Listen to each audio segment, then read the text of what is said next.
আসসালামু আলাইকুম এভরিওয়ান। আজকে আমি মাত্র 5 মিনিটে শুধুমাত্র 2টা টমেটো ও সামান্য শুকনো আম দিয়ে বানালাম এই অসাধারণ আম টমেটোর চাটনি, যেটা রুটি, পরোটা, ডাল ভাতের সঙ্গে তো ভালো যায়ই, কিন্তু আমাদের কাছে সবচেয়ে বেশি ভালো লেগেছে সিদ্ধ মিষ্টি আলুর সাথে এই টমেটোর চাটনির কম্বিনেশন, যেটা জাস্ট ওয়াও ছিল।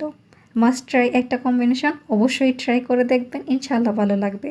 এই চাটনিটি বানানোর জন্য আমি 2টা টমেটো চিকন চিকন করে কেটে নিয়েছি, সঙ্গে সামান্য শুকনো আম, 5 ফোড়ন, থেতো করা রসুন ও শুকনো মরিচ। একটা প্যানে সামান্য সরিষার তেল গরম করে এতে থেতো করা রসুন দিয়ে হালকা ভেজে শুকনো মরিচ ও 5 ফোড়ন দিয়ে সুন্দর একটা অ্যারোমা আসলে টমেটো ও শুকনো আম দিয়ে হালকা নেড়ে লবণ, সামান্য চিনি ও মরিচের গুঁড়া দিয়ে কিছুক্ষণ নেড়ে ঠিক করে নামিয়ে নিলেই তৈরি হয়ে গেল মজাদার আম টমেটোর চাটনি।